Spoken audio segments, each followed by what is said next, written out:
Yeah, I was going to lead with good afternoon, but Happy New Year. Right, I'm on TikTok. No, just go live. So yeah, Happy New Year. Today's show, Jam, we're going to talk about the pursuit of excellence. Now, let's talk firstly just about a wee bit about what the pursuit of excellence is. And the pursuit of excellence, you could look at it as kind of like a relentless journey, building towards achieving the highest standards in any aspect of your life, whether that's professional, your personal life, and things as well. It's all about your mindset, how individuals are driven and pushed to their limits, and how people embrace the challenges and continuously strive for improvement. Would you say that's a fair assessment of what we're going to talk about Aye, today, but, Jim? but when I wrote this article, I didn't actually expect you to actually do a wealth creation show on it. Oh well, no, I was just going to use It's it as like a. I don't I know thought why we. that. I don't know because when you came up with the subject and you sent it to me, I went pursue excellence. I'm fair to that, and then I read the article and I was Yeah, like, shit, that's based on the article I've got. yeah. But I thought I So, would. but I just you're thought it was absolutely quite a right. I good mean, topic. uh, is life itself no just a continuous pursuit for excellence? Yeah. It is for me Mhm. personally. I don't know if it is for anybody else. You know, the people on TikTok, people on Instagram, people on the Facebook page and stuff like that. I don't know if it's the same for you as well. You know, I just don't know. But it's interesting to explore the subject and actually talk about it Yeah. because it will help me understand it a bit more as well. Yeah, I mean, obviously you put this together, Jim, and I thought what the aspects of it were really good, and I think the topic's really good, especially when we are discussing wealth creation on a weekly Yeah, basis. It's definitely a part of that because I mean it would be fair to say that you and yourself have a kind of unwavering commitment for excellence, and I know you do, yeah. and you kind of embody that into your work life and your life in general.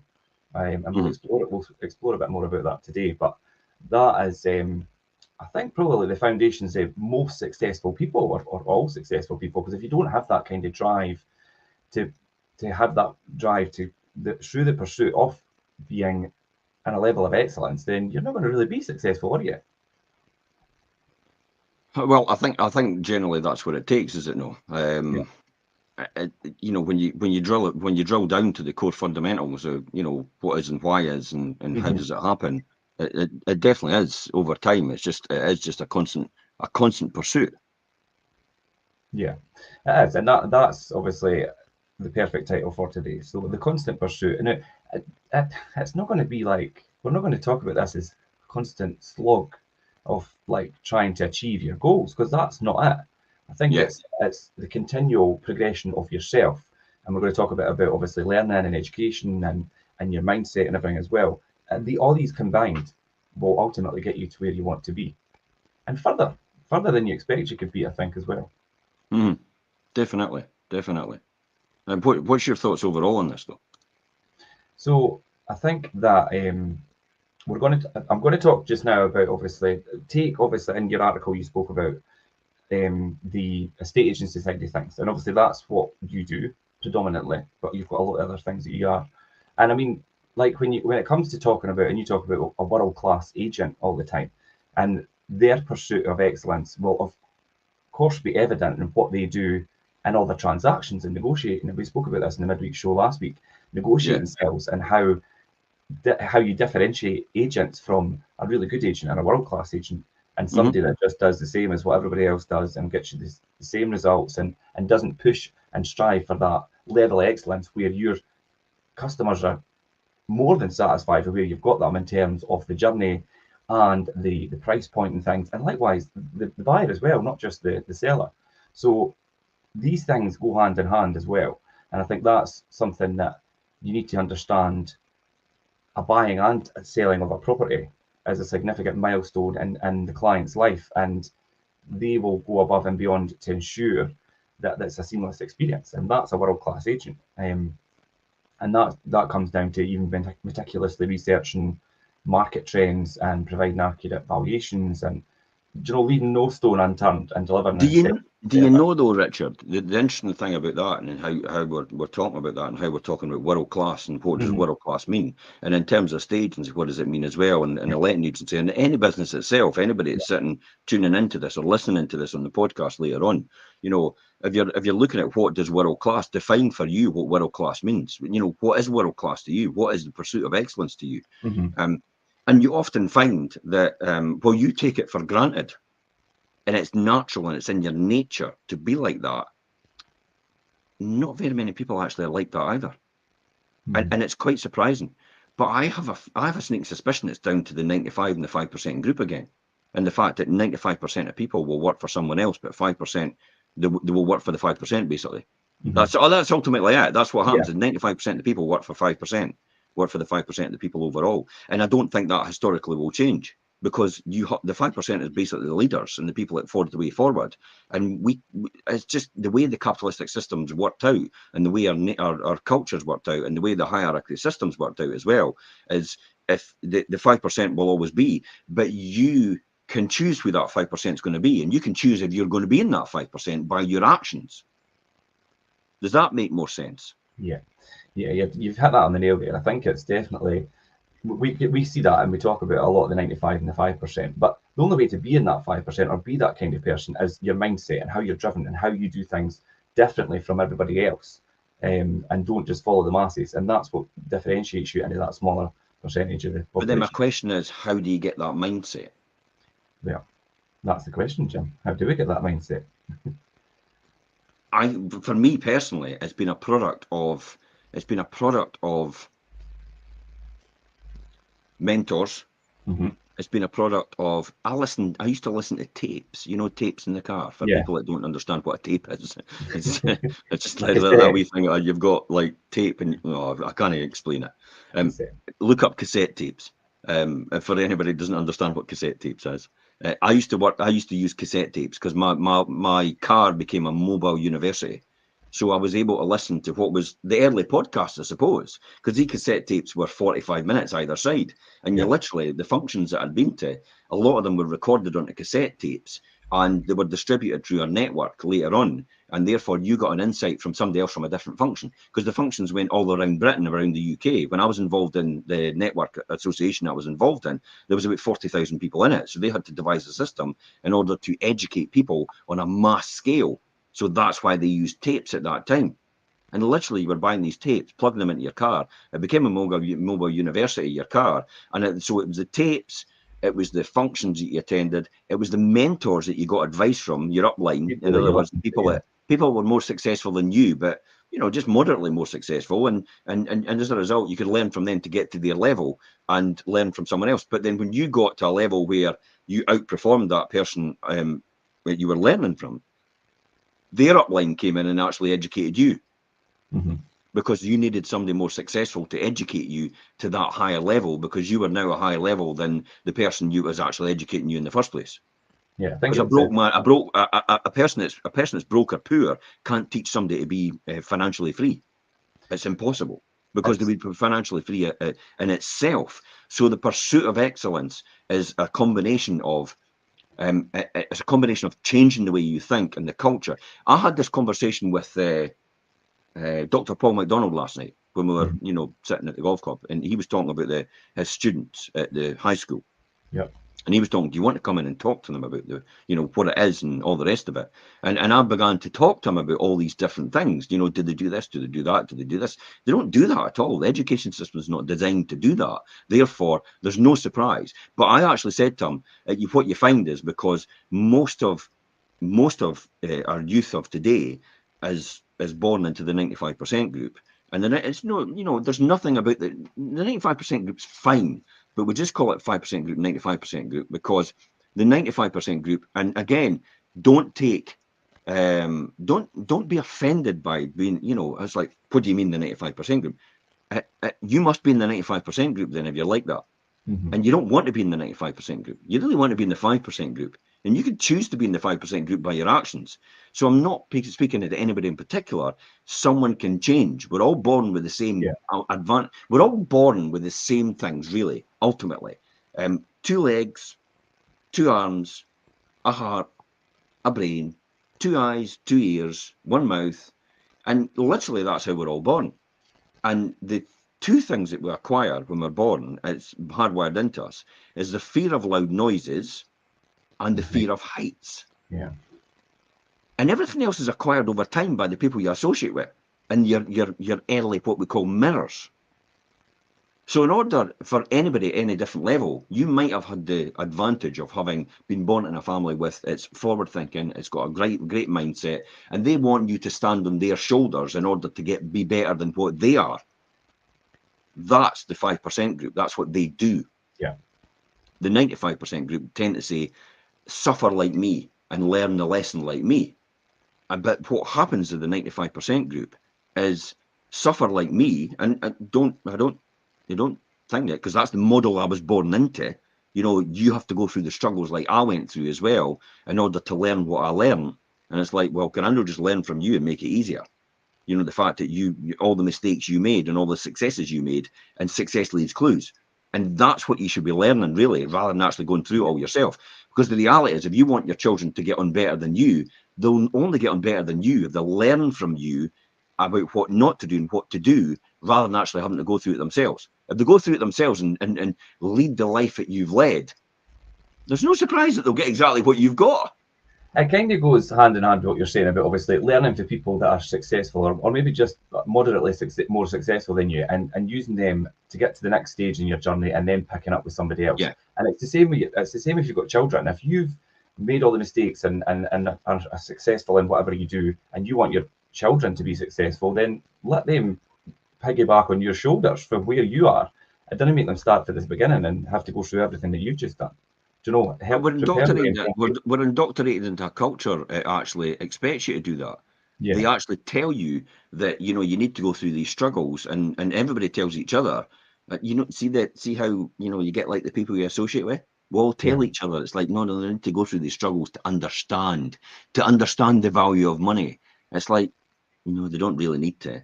If you can educate them the right way and show them, Mm-hmm. and I think show them by example is probably the best way of showing. Because again, we're down to early mirrors.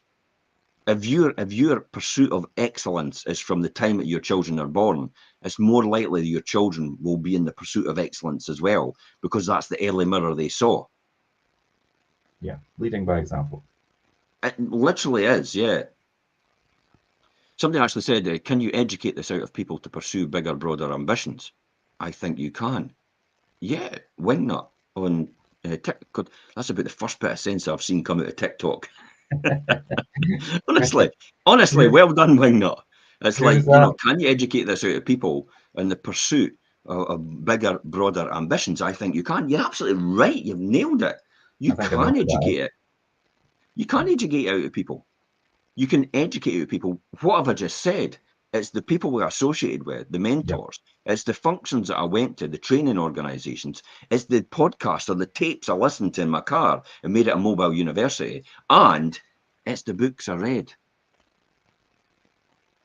Yeah. And I still continue to read. Most people have on my social media channel, and you know, my Jim Parker, my normal social media channel, I posted a picture of my library in the early days.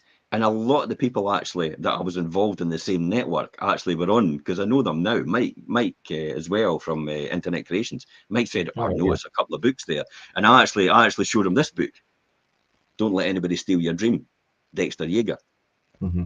And that was one of the other books. Dexter Yeager was started the network in the first place in America, and it went right over to the UK. But Don't Let Anybody Steal Your Dream was one of the best books ever. And that's the one that I talk about. It actually talks about people stealing your time as well, but also people, the dream stealers, the people that actually want the best for you, but they don't realise that they're actually making it worse for you, because they're telling you, oh, slow down.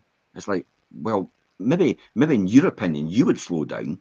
But in my opinion, I've got loads and bags of energy, because my fitness level is a lot higher than yours. So therefore, my endurance and my discipline and my consistency and my thought processes are a lot quicker and more efficient.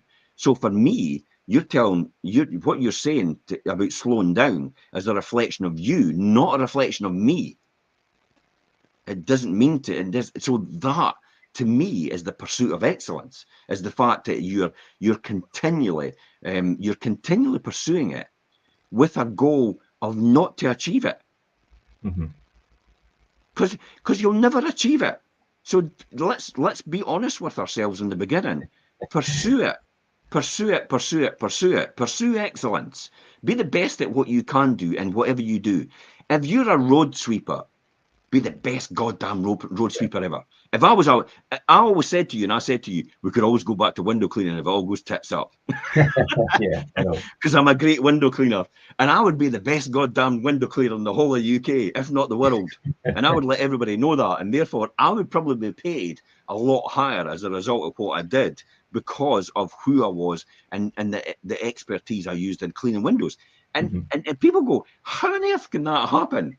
Well, look at cars. How is a Lamborghini a lot more expensive than, you know, a Ford Mondeo or you know, a Ford Focus or whatever? How is that? They both get you from A to B. How is a Mercedes completely different price point? How is in the perception is a Skoda different from an Audi? They're both the same engines. They're both the same chassis. It's like, how is that? How is that different in people's mind from an Audi to a Skoda? Why does an Audi buyer not buy a Skoda? Because they've convinced you in your mind in the pursuit of excellence and their brand excellence that theirs is worth more than what the other person's is worth, but they both do the same job. Yeah, that's quite interesting. Yeah, that makes a lot of sense, doesn't it? Mm-hmm. And that's the same with everything. They both run 100 meters, the athletes, but one comes first and one comes second. We never hear about the person that's second. We always hear about the winner, the one that came first. Every single time. Yeah. The pursuit of excellence. The difference between the person that was first and the person that was second is literally tenths, if not hundredths of a second. And yet we never hear anything about the person that came second. We always hear about the person that came first. So the person that came first pursued excellence more than likely than the person that came second. They did that extra. They, what we call, rinsed their cottage cheese. In other words, they took the cottage cheese and they rinsed all the impurities off the cottage cheese before they ate it, because they realized that if I do that over a period of 3 years and eating cottage cheese, that I will not have a toxin. It builds up in my system over the next 3 years because I've rinsed all the crap off the cottage cheese. Mm-hmm. That's how disciplined the person in the pursuit of excellence actually gets as a result of what they do. Do you know those kind of analogies and thinking about like the Audi and the Skoda and like you're saying about the cottage cheese thing and everything. And I was going to start talking about attention to detail, and I suppose that kind of falls into that because it's the mindset of what you're actually doing and how they're maybe if you think about the cars, the marketing strategy and how they make people think about them, or how your attention to like the cottage cheese thing and being aware of what you're actually doing and what you're actually putting in your body. So attention to detail and things is a really important aspect of anybody's pursuit to excellence, and whether that's in professional or your personal life or whatever. Absolutely. And that all goes hand in hand with being quite consistent in what you're doing. And we talk about habit starting and things as well, which can be quite difficult to get into the habit of doing. But it's look what happened this morning with me. Yep. Here's a classic example in the pursuit of excellence. What happened this morning with me? I was meant to go to my bed at 10 o'clock last night. Yeah. I was disciplined to go to my bed at 10 o'clock. I was having such a good time at the party at the New Year. I don't drink because usually I'll go at 10 o'clock because everybody's drunk. I don't want them hanging about me. It's quite annoying. But I had a great time, so I stayed till about 1 o'clock. And boy, did I pay the price. Because this morning I felt like I was hungover. So therefore I wasn't able to go out running. I was just going to say, go running this morning. Yep, I missed the Duke in St Andrews. I missed the Duke, the New Year's Duke in Anstruther in East Neuk. So I missed all these things, and I eventually went out running. But I went out running because I thought I need to go out running because there's no way I have to get ready obviously for the day. You have to have a shower and everything like that, and I have to go out running before I have the shower, or I'll end up having 2 showers, and that is very inefficient for me. So I've habit stacked the running in the shower. So the running has to happen before the shower. Yeah. So I have to go out and do it, because most people would then go, I'll just do it at night. It's like, no, I'm not doing it at night. I'm doing it now because I need to get it done. And it's part of my routine. And this is part of the pursuit of excellence. So you have to forgive yourself sometimes in terms of, you know, your indiscretions. It happens. You know, we're not all perfect. We can't all get it right. You know, the only person that was perfect, according to understanding, is they crucified him. That's effectively it. for being perfect at what he did or what she did or whatever, depending on who you look at. But that's the reality. It's the pursuit of excellence overall. and it's how you go about doing that, and it's the habits that you create as a result of that pursuit. It will get you to the end result. Do you think look at for example, look at our local guy, Derek Ray. Okay, so Derek is a marathon runner. He's a Paralympic marathon runner, and he's local. Now, was Derek a runner when he was in his teens? No. No. Could Derek be an Olympic runner at that time? A Paralympic runner? No. So how did that happen then? How did he get that? How was that possible for him? Why was it not someone else? Think about that. Yeah. Because he decided to pursue excellence. Yeah. In the field that he chose, which was marathon running, to be a Paralympic runner. In terms of what he did, he made that decision because of something that happened in his life. Injury, yeah. Yeah, a life-changing event put him on the path to the pursuit of excellence in marathon running. So actually, a lot of people would get to that stage in their life and think, I'll never be able to do that.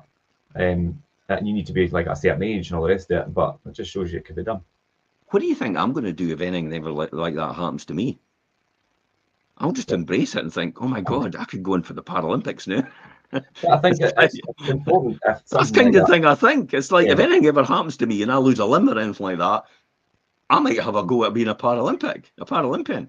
And that's the way you look at everything as an opportunity. Or do you know what I mean? Or use it to leverage your position for where you are rather than kind of letting it bring you down and looking at it in a negative way. Flip it and look at the positive. Yeah. Nothing is ever a failure. It's an opportunity to learn and grow. Yeah. It's easy to say, it's harder to do when it happens. So, don't get me wrong, I'm exactly the same as everybody else.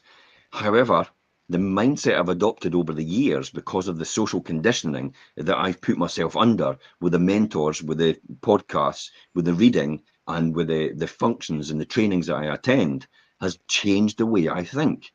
And as a result, it's more positive and it's more an outlook. And when I look at something, I look at the opportunity. Look at the example, perfect example right now, with the impending change in legislation that's coming along for rent controls. Yeah. Okay. Would you say I buried my head in the sand and I looked at doom and gloom, or did I take advantage and look at the opportunity? Very much embraced it and done things the way that the government say how it to be done, and it worked in your favour. I'm earning more today than I ever was for rent controls. Which is ironic. I know, because I would have left myself if it wasn't for rent controls and the prospect of rent controls coming in. I would never have done what I've done. I would have just sat back and just let it, just been okay. I would have been fine. I would have just moseyed along. I wouldn't have put my rents up. I wouldn't have put the 3% on and stuff like that. Rent controls came along and automatically I thought, there's an opportunity. Everybody's been conditioned. Everybody's been told how to do it. It's exactly the same as smoking. When the smoking ban came in, it was the best thing that could ever happen for private landlords because everyone goes outside to smoke now. Yeah. None of their houses are trashed with smoke. No. At all, really. It's very, very rare. And when you say to someone, you need to go outside or it's part of the insurance, and it's like they go, yeah, I understand it completely because they're all socially conditioned to do it. You smoke outside. Very rarely do find people smoking properties now. So these are the things these are the habits that you adopt and the mindsets that you adopt in the pursuit of excellence overall. Yeah. This is actually quite an interesting one, about Bill Gates. Stephen Covey actually researched Bill Gates and where the secrets of happiness. Yeah. And the very fact that Bill Gates was nothing special than everybody else, and he was at Harvard, and that's fine, and everybody else was at Harvard as well. But Bill Gates actually, when Popular Electronics was put into what was the very first computer called the Altair computer, on its cover, announcing the advent of the first personal computer, Bill Gates actually teamed up with Paul Allen to launch a software company to write basic programming language for the Altair. Now, yes, Gates was just at the right moment with his programming skills at that point, but so were other people as well. Students in computer science and electrical engineering at schools like Caltech and MIT and Stanford, seasoned engineers at technology companies like IBM and Xerox and HP, Hewlett Packard, and scientists in government research laboratories, they were all at the same point. They all had the same opportunities as Bill Gates had. But thousands of people couldn't have done what Bill Gates did at that moment. They could have done what Bill Gates did at that moment, but they didn't. They didn't. That's the key. Bill Gates decided to pursue excellence, didn't he? He acted in the moment. He dropped out of Harvard and he moved to Albuquerque, where Altar was based, and he wrote code all day long and even night for that computer. This wasn't luck of being in the right place at the right moment in history that separated Bill Gates, but this his proactive response to being in the right place at the right moment, being proactive. Yeah, he's obviously positioned himself there with an intent, and then obviously he's seen the opportunity and acted upon it, and now look where it got him. When video came along for a state agency in the early day and we went to a training, and they said, well, 1 out of 3 I'll do this. Yeah. I'll go in and do this. For that. And I turned around to you and says, looks like you two aren't doing it then. Because I'm the one. No. I am the one. Neo. It's the Matrix here, and I am the one. And lo and behold, I was the one that just embraced it completely and ran with it. I saw the opportunity. I saw the opportunity to be excellent at something that no one else was doing right now, and no one else was good at. Do you think 35 years ago, when I went into buy-to-let, look what happened there? It took me 5 years to get into buy-to-let. Yeah. And that was me preparing 5 years of preparation or more, and actually conditioning in my mind to believe that I could actually achieve this. Even though I knew that I could achieve it, I didn't believe I can achieve it. This is what I talked to Dr. Paul McDonald last night about the fact that most of your pupils at high school will come from backgrounds where they don't believe they'll be able to achieve it. Therefore, I could tell them anything. I could guarantee them success. I could say, if you do this and you do that, they won't go on to do it. This is what we say most of the time. I say to people most of the time, you could be a millionaire in 10 years' time. And I used to say this in the early days, Richard, remember? Yeah. About 15 years ago, I used to say to everybody, you could be a millionaire in 10 years, I can guarantee you that. All you need to do is this, that, and that. And people would go, yeah, okay then. And they would never do it. Yeah, I know. And it's like, you're nuts. I guaranteed you, if you did that, that, and that, you'd be a millionaire in 10 years' time. And they didn't do it. The reason that they didn't do it is they didn't believe that they can do it. Mm-hmm. And that's what most people are. And that's how you can talk to a whole lot of students. And I said to him, actually, how many students have you got? He said about 100. I went, well, 5 will go on to do something about it when I talk to them. Well, why 5? Because it's a 5% group. 5%, yeah. Yeah. 5% of people in a crowd at any point in time will go on to meteoric success in whatever field that they're trying to educate themselves in at that point in time. If you take every single time, it will always happen. So when we go back to Bill Gates' example, there's no surprise it grew to be a successful company. Gates expanded his objectives, guided by the very big idea, a computer on every desk. Now, we take this for granted now. I've got a computer here we're running on right now, but I've also got a computer on my phone we're running on for TikTok right now as well. Yeah. So think about that. That was Gates. And at that time, there was no computers on anybody's desks. There was no mobile phones either. They didn't exist at that point in time. Mm-hmm. There's nothing like that. But Gates had a real belief about the fact that there could be a computer on every desk. And he and later on as well, when you think about it, him and his wife actually, Bill and Melinda, they had the Gates Foundation and huge goals of eradicating malaria right across the face of the earth. And as he put it in his 2007 Harvard commencement speech, for Melinda and Bill, the challenge is the same. How can we do the most good for the greatest amount of people with the same resources we have right now? Begin with the end in mind. Yeah. Yeah? You want to be a millionaire? Okay, let's work it back. How I can get you to that stage. How soon do you want to be a millionaire? Right, okay, it's 10 years. Right, let's work that back. What you need to do now in order to get there in 10 years' time. And it's a process. Why do you think I start with the end in mind when I do buy-to-let investment? Mm-hmm. Yeah. Is that the same thing? You always say that, yeah. Yeah, and that's how you do it. Start with the end in mind. What do you want to achieve? So you've guaranteed your success before you even start the journey. And then it's all a point of disciplining yourself to work for that. So the true discipline means challenging our best hours and first order objectives. And that means being a non-conformist in every sense. You know, I'm no conforming to what everybody else. Oh, slow down, Sonny. You're going to burn yourself out and all the rest of it. Okay, maybe you want to slow down, but I'm no slowing down because I'm excited about my future. I know where I'm going. I want to get there as quick as possible. So I'm going to work day and night to get there. I mean, everyone might say finishing Harvard should be the most important task for Bill Gates at that time. But hindsight and history has actually told them something different. Bill Gates might have been a fantastic computer professor, wouldn't he? But he certainly wouldn't. We wouldn't have Microsoft today if it wasn't for that. We wouldn't have all these things today. Someone else might have come up with it, but it wouldn't have been Bill's vision at that point in time. So as he built Microsoft, he poured all his energies, and his two overriding objectives was to getting the best people and executing on a few big software bets. In other words, taking massive risk. Everything else was secondary to that, by the way.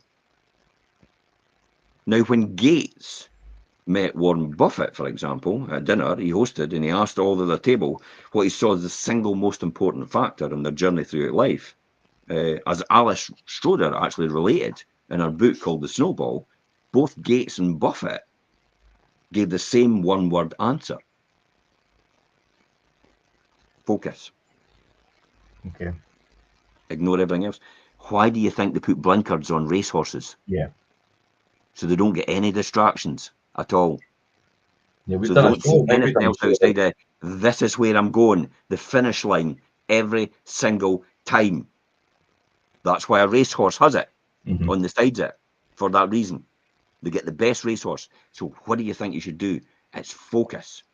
So be proactive, begin with the end in mind, have that, put first things first, and focus. Yeah. That's like the shiny penny thing we spoke about before. Don't let things pull you off track and distract you from what you're actually doing. And I think, I mean, it does happen. And like you say, Jim, everybody's human. And I think having habits starting and disciplining yourself to do stuff in order to get yourself to a place where you want to be and striving in that pursuit for excellence. Yeah. You might, do you know, like you used your example this morning, Jim. You stayed out a bit later, you mucked up your running, and it kind of knocked you off track. But don't let, some people are so quick to think, oh, I've just totally failed at that, put themselves down. It will happen. But as long as you get yourself back on track and back on your journey, then it's fine. I mean, don't be too I'm going to say a quick happy new year. I'm going to say a quick happy new year to Denny Duncan. So Denny was actually one of the pupils I actually mentored at Glenwood High School under the MCR pathways. Denny, I hope you're doing very well. All the best for 2024. Yeah, happy new year. You know, but you're absolutely right, Richard. It's true. Yeah. Yeah, we've got jump in the comments on this side here. We've got Rossi said, I believe it's all about mindset, focus, and daily charts. Yeah, if you put them into your daily routine, it should set you up. Great show. Yeah, and that's what it's all about. It's a lot to do with what goes on in your mind as well. What have you got talking to you? Everybody's got this wee voice and talks in their head and tells them, are you really good enough? Are you good enough for that? Are you the best? This is imposter syndrome. This is how all these people get to meteoric success overnight, and then they all fall apart the next day because they don't believe they don't for one thing, they don't believe they've earned it. Yeah. And they don't believe they deserve it because it's come overnight. Whereas when I went to Necker Island and I was speaking to Richard Branson, I felt completely at home. Like this is where you should be. Yeah, because I expected it. I've been expecting it for 30 years. In fact, I've probably been expecting it for 40 years. Because I used to read all about Richard Branson in the Sun newspaper, and when in the bazaar section, every single time on the business section, I used to read about Richard Branson every single time. So at some point in time, I thought, I'm going to meet them. I'm going to meet him. And to meet him and spend a week with him, it was like, wow, unbelievable. I'd never have thought that in my lifetime that would happen. So see, things can happen if you work towards them, but you still have the full belief, and it could be more than what you expect. So don't expect it to be. Don't have an expectation all the time, but just expect to be successful in that field. and you don't have, have lofty goals, fair enough. Yeah. Maybe to pull you towards that, but it doesn't. It can be quantified, but it doesn't need to be exactly quantified, if that makes sense, unless you're specialising in that field. Yeah. We spoke a wee bit earlier just about leading by example and things as well, and Jim, you're one obviously for inspiring others to strive for greatness. That's what this show is all about as well. Obviously leaving a legacy of what you know, so that people could obviously learn from what you have learned on your journey, and obviously inspire others and things as well. You do a lot. You spoke there about Bill Gates and his wife doing things for was it malaria? Did you say the Gates Foundation? Yeah, Yeah. eradicate malaria around the world. Yeah, so they've chose to do that and use their wealth and their status to do that. And yourself as well, you participate in a lot of community initiatives and things, and help kind of bring people up, and also share knowledge and expertise that will uplift others. How important is that in your pursuit, your own pursuit of excellence, and other people's, to give back and uplift people? I think actually doing things like this actually reinforces what you know, and it actually teaches you as well at the same time. So when I'm on here, I'm not necessarily teaching everybody else. I'm actually reinforcing and teaching myself again, and actually reinforcing the message and understanding, and then reprogramming my brain and just making that improvement and that slight difference in terms of what I'm thinking, in terms of, and having the bit, you're sort of seeking clarity, aren't you? You're becoming more clearer, and therefore, your blinkers actually go down, and it's become more focused and more focused and more focused, to the fact that you're completely focused on what you want to achieve. Mm-hmm. Yeah. And at that point, you don't need to have any massive focus. If you're away out here and you're like, what do I do and how do I get started and all the rest of it? That's what you hear a lot of people saying. What do I do? How do I get started? Where do I go? And who do I speak to? And it's like, I think my advice to everybody out there is keep listening to the right podcasts. Yeah. Now, as far as I'm concerned, the right podcast right now is definitely Diary of a CEO. You've got, and everybody's story there will teach you something and help you learn something. And this is going back to, the whole thing about your parents. Your parents should encourage you to stand on their shoulders and not go through what they went through, but actually just learn from what they went through. So it makes it quicker for them. Therefore, this is what you're doing when you plug yourself into Diary of a CEO. You're learning from people, from all different successful backgrounds, no matter where that is and whatever success level. But you're also learning from a lot of people's failures and how they failed, but then how they ultimately succeeded, and how their failure actually led to their success overall. And sometimes how their success led to their failure. That's what you have on there as well. And it's all these lessons that I'm learning, so I don't need to go through them. Yeah. It's like a runner. You're sitting on the side of a track, and it's athletics, and they're hurdles. The jumpers are jumping over hurdles, okay? And you're kind of thinking to yourself, how will I learn how to be a hurdler? Now, there's two ways you can do. The first way is try jumping the hurdles yourself and go through that process. Now, you're going to trip on the hurdles quite a lot, probably. Fall over, scathe yourself, scuff yourself, hurt yourself. You'll maybe be out for a wee while in terms of what you're doing. Or there's the other way first, that you can watch somebody. It's the best hurdler in the world. You could sit on the side of the track. You could watch them and learn exactly when they take off and exactly when they land and how they lift their feet. And then you could begin to replicate that in terms of how you do things. Which one do you think will get you to your goal faster? Yeah, well, the watch and learn thing first, definitely, because you're not going to have all those. You're not going to trip up and do all the things, the mistakes that person's already done, probably. You might trip up a few times, but you'll not have as severe. So I would rather learn from wisdom, someone else's wisdom, rather than learn from experience, because experience costs a lot more in terms of time and resources, especially if it's money, because you could run out of that pretty quick. So I'd rather learn from somebody's wisdom rather than experience, hence the reason I go into that all the time. Yeah. Yeah, I mean, it's clear that obviously continuous learning is really the cornerstone of anybody. It should be, I know it is of your pursuit of excellence, Jim, and it should be for anybody's. And understanding that knowledge really is power. and that it should really stay at the forefront and help people develop the essential skills. And if you, whether it's learning it from someone else or from their mistakes, like you say, Jim, it is really an important part of your pursuit for excellence in whatever field you do. Absolutely, definitely. Is knowledge power? I'm not really sure if that's. I'm not really sure if that's a good statement to actually program yourself that knowledge gives you power. Knowledge gives you wisdom. It's probably the better answer to that, and it's the wisdom to make the right decisions in certain situations. Yeah. And it's definitely things like that. This is, again, we'll come back. Let's discuss about Bill Gates, about how he approached this. As Gates appeared to be like the win-lose sort of character, a fierce combatant who so feared by in his company's flanks, he could be turned down. He could write a nightmare memo laying out scenarios of how Microsoft could lose out overall. In the race for industrial standards, there would be only one small set of big winners and a lot of losers. And Gates had no intention of Microsoft actually being anything less than a big winner. But a closer look reveals that he was pretty masterful at assembling complementary forces into a coalition overall to work together to achieve his big dream overall. He understood that Microsoft would actually need to complement its strengths with the strengths of others. Intel with its microprocessors, for example, and personal computer manufacturers like, for example, IBM, and Dell, Hewlett-Packard. He also shared equity, which was actually really important. So when Microsoft won, Microsoft people would actually win as well.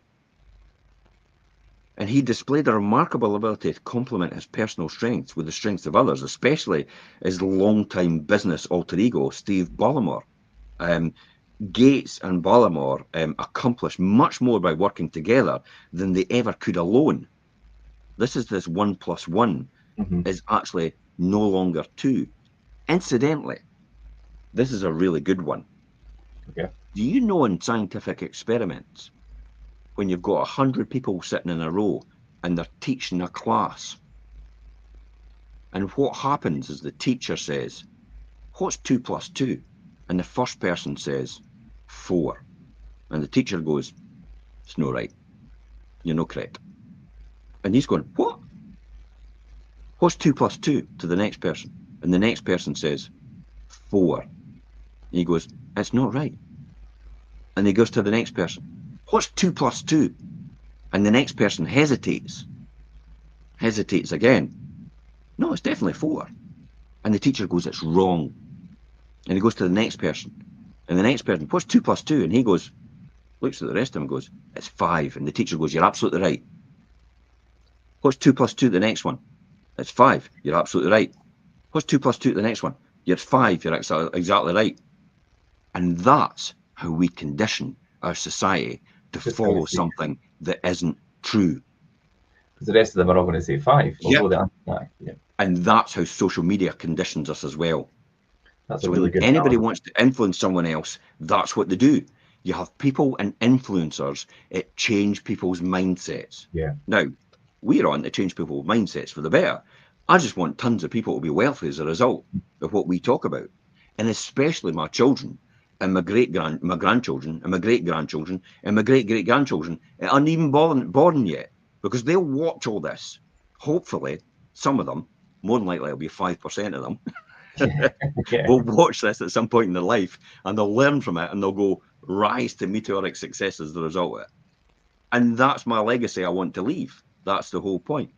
But do you see how we're conditioned? Yeah.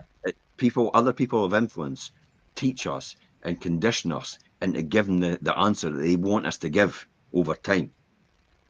So let's jump back to, so what Gates was using there, he was actually synergizing. So he was actually, he was getting the benefit of getting a higher response out of actually it's two people competing against each other. It was two people working together and collaborating to build themselves higher, and they both won as a result. A win-win situation. Synergy, definitely.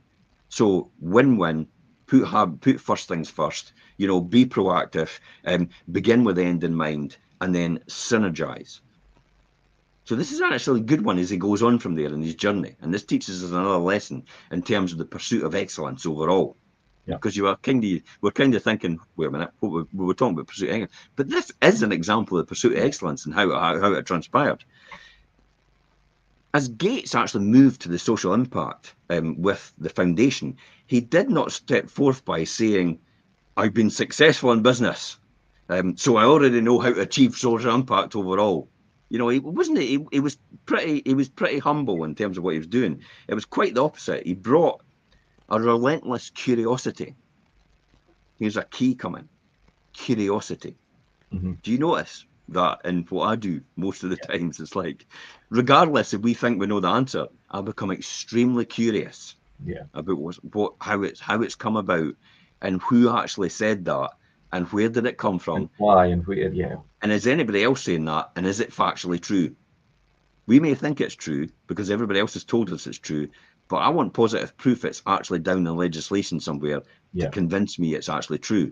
Where did that come from? Who said it? And where is it? Where is it in legislation? I've seen a lot of people get frustrated with you, Jim, because they think that you're being confrontational. Because you ask a lot of questions. And I'm like, no. And I'm like, Jim's just trying to find out the why and the when and the who. Do you know what I mean? And I understand that because obviously we've worked together for so long. And I know that you ask a lot of questions because you want to know like where this comes from, why, and how. I have a relentless pursuit to educate myself continuously all the time. And that's where it comes from. So it's quite the opposite: relentless curiosity to gain an understanding. And as Gates did, he pushed with the questions, trying to get a handle on the science and the methods he needed to solve the most intractable problems, I would say. Ending one exchange with a comment in the lines that I actually need to learn more about phosphates. Mm-hmm. Who does that? I mean, me. It's like, I need to learn more about being a social worker. You know, these are all things that I need to learn. You know, there is actually, you know, I'd said at one point, and a great friend of mine who was actually my assistant minister at the local church at the time, he said, look, Jim, you don't need to become a social worker in order to run that organization because it relies on you completely then. You need to find someone that can help you do that. Yeah. So you don't need to learn to do that. You just need to someone it can do that. It can come on board and create a team so it doesn't rely on you. Because as soon as you go away, that's it, finished. It's over. So see how that's about building teams, about learning together.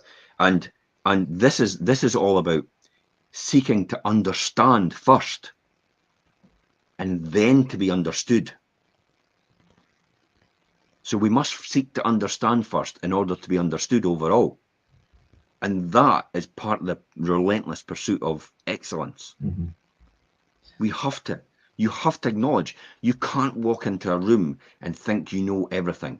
If you walk into a room and think you know everything, you're in the wrong room. Yeah. And I'm just going to say, a lot of people will probably look at that the other way around, and people will want them to understand them before they take the opportunity to try and understand the situation or other people or what they're dealing with. So to understand first and then be understood is, Yeah. And then he went on to finally, how Gates renewed this, and then even during the most intense years of building Microsoft, Gates periodically set aside an entire week to unplug for reading and reflection. Does that remind you of anybody going to Spain? Now, I didn't learn this from anybody other than the fact that I need to spend a week in Spain on my own, completely on my own, to give me clarity and thinking and to see my way forward and where I want to progress and to get a clearer picture about where everybody else wants, how everybody else wants to come with me and what they want out of this rather than just about what I want. Because if you get caught in the mire, you're doomed for a destiny of failure and to be on your own. And you'll never grow outside of yourself and what you can handle if you can't do it. I had to actually try and convince one of your friends last night, Richard, when I bumped into them that I have not been involved in lettings for the last 6 or 7 years. And Richard's run it all that time. Yeah. Honestly, they were adamant that it's like, how can you not? You have to be, you're the big boss. And it's like, I have never been involved in lettings and running the lettings division for the last 6 or 7 years. You've done that. We spoke Not about me. that recently, and it's like people still think that, But do you see how people are convinced, and how people's it would perception. never have grown outside of me? We'd Yeah. still be sitting twiddling our thumbs, wondering where it's all going wrong if we had tried to do this all ourselves. And the thing, it wasn't easy for you, Jim, initially to step back and kind of hand over the reins as such. Now we obviously one each week, but you knew you had to do that, or you were never going to be able to expand and do the other things that you wanted to do, and because you would be stuck doing lettings all the time. This is begin with the end in mind, isn't Yeah. it? So basically, he also developed a Gates as well. This is a great one. This is a real good learner. He's another learning from us. Another key to the wealth creation, I suppose. Mhm. Overall, he developed a passion for actually reading biographies of other people. At one point, he told Brent Schneider of Fortune magazine, "It's amazing how some people develop during their lives. It's amazing how some other people develop during their lives." Why do you think I've mentioned Diary of a CEO all the time? Yeah. I'm listening to a sex therapist now on Diary of a CEO. Why would I be listening to that? Why? Because she talks about nothing to do with that at all. It's only made out like that because it's a lead-in to get you to click on it to learn more. But Mhm. when you dive into it, she talks about intimacy, she talks about relationships, she talks about the fact that sex isn't required to have the proper relationships with your partner. It's not, and the way that all works and the way that mindset works as well. And it's the lessons. Again, the lessons you learn from other people more successful in other fields, and the pursuit of excellence. It will make a fundamental difference in your life overall. So this is what I talk about. So the lesson and learning from other people is actually, it's a lesson that Gates actually looks to have taken as a mantra of his own, which is sharpen the saw. In other words, if I'm going to chop down a tree or saw down a tree, I'll spend 90% of the time sharpening my saw to do it. Making sure you've got the right tools to do it. Yeah. Making sure I've got the right tools, making sure I can do it properly, but not to the point of perfectionism, because it needs to get done. Mhm. So it's not like that. It's just you learn as you grow. Notice I never says learn as you go. Yeah. You learn as you grow. Learn as you grow. That's it. You'll continue to grow as a result because of the learnings overall that you've had. I mean, the Bill Gates example is a fantastic case study, and we could have used others. We could have talked about people like Steve Jobs. We could have talked about other people from other different fields. We could have talked about Buffett. We could have talked about Hewlett Packard and Mr. Hewlett and Mr. Yeah. Packard. We could have talked about them. We could have talked about all these different people from every different backgrounds. We could have talked about people from social reform. We could have talked about people from, aspirational areas that built huge foundations. We could have talked about people that ran pharmaceutical companies and everything like that. But I think that's a really good example of the habits that you need to adopt for that pursuit of excellence overall. Yeah, yeah. I think the Bill Gates was a good choice to use as an example, and then those things that you just run through there. There's quite a lot of interesting actually aspects of that, but a lot of good analogies on what we're talking about today, and ultimately as the pursuit of excellence. Look at an example of Churchill. Mm-hmm. Churchill actually used to sleep twice a day. He used to take 2 naps. And the reason he did that, he gave himself 2 mornings because he was wired and fired each time he woke up. He Right. was ready to go. He was creative at that time. So he was able to have clarity as well. And to that degree, it's like that's him sharpening the saw.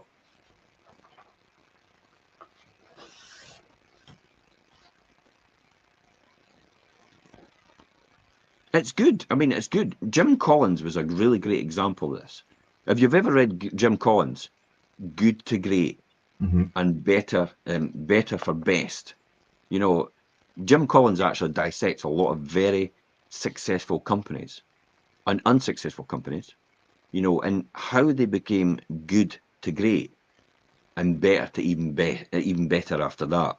You know, Built to Last is a really good book that he wrote. So Built to Last is a really good book, and then The Good to Great was another good book he wrote as well. And these are two books that I've actually read.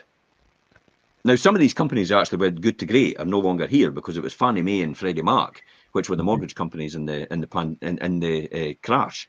It disappeared as a result overnight. But these are the examples he gave at that time. But I tell you what, it shows how they used all these things that I talked about now, the habits and the mindsets. It got them to that pursuit of excellence overall, and how they became, you know, built to last. Companies that were going to be here for years and years and years. How do you think? Look at the example of us. Everybody keeps saying to me about, you know, the fact that, oh, it's good. I used to remember people saying it's like, oh, thank God for overdrafts, and it was like, never had an overdraft in my life. Never will have an overdraft in my life. There's people that live in their overdrafts. Yeah, I know. And there's people that live on credit cards as well all the time as well. But I've never ever had it. But I tell you what, I've got millions of pounds worth of debt.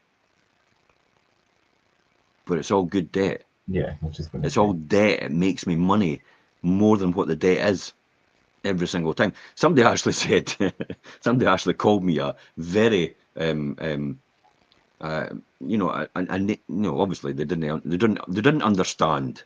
So they decided to call me a bad name as a result when I said you can get 25% return on your investments. Right. Who gets this type of return on investments? And they called me a derogatory name after that. And I thought, me. That's just normal 25% return on investments. In fact, every single year it's at least 20% return, you know, in one of the companies every single year in investment. So when you look at that and you look at, and this is the whole thing about, I don't buy into other people's paradigm. I knew you had to get that in there somewhere. Yeah. I don't buy into other people's thought process. I'm pretty focused, and it's like, unless you're going to say something to me which is completely relevant on my journey and I can learn from, I'm not going to listen to you. It's like, it's going to be blinkered. And it's like, now and again, it's like, what was that? Nah, no bother. It's like, just go back to where I am. What was that? Nah, no bother. Go back to where I am. Completely focused every single time on what I want to achieve. Yeah, definitely. And I think to kind of round up what we've covered quite a lot today and a lot of good examples. But I mean, it is a real relentless commitment, and whether that's from delivering exceptional service or your attention to detail, continuous learning, and like you say, Jim, habit stacking and being really disciplined, and just having that genuine passion, to and doing what you're doing and making a difference and uplifting other people around you. I think all of that kind of hand in hand is really things that you should be in your mindset, in your pursuit for excellence and whatever you do. And just because is it really? Think about it though. You said relentless. Is it really relentless if it's just no, and part that's of your what normal I human said that at the behavior? beginning. I don't want this to sound It like can seem like that. It but can seem like that. It can seem like it's relentless. But the reality is, it's like what. No, we'll go back to, and you know, I'm name dropping today, Richard Branson. We'll go back to what Richard said, actually. He actually said when we went up Virgin Gordo, when we were cycling up there on the bikes, for the first time I went up there, it was like, oh my God, this is brutal. And he actually says, actually, when you go out the next time, you'll learn things from the first time and it becomes a lot easier. Yeah. And then he says, you go out the next time after that, and he says, you've almost got it sussed. And then you understand exactly what you need to do and where you need to do it. So he says it's not brutal at all. After about 3 or 4 times, you get completely used to it, and it just becomes not part of your normal routine and your normal mantra and your normal push forward for the pursuit of excellence. I mean, why would you do that? I mean, what the hell does cycling up Virgin Gordo on his mountain bike? What's that got to do with running the Virgin brand? But then that'll it's a mind training thing as well. But I think also you did say that he's on his own pursuit to live longer. But look, think about that. What this is another show in itself, actually, and it's maybe something you want to pursue. Why? How? Why? Why would anybody do that? For what purpose? And I'm going to leave it at that. Okay. I'm going to end as well, Jim. I just wanted to quickly, the book that we were talking about there, as the 7 habits of highly effective people. Highly successful people, yeah. And we'll leave it there. That was really good. Everybody have a great new year, and we'll catch you next Monday, same time, 12:30. Perfect. Thanks so much, guys. Bye-bye for now.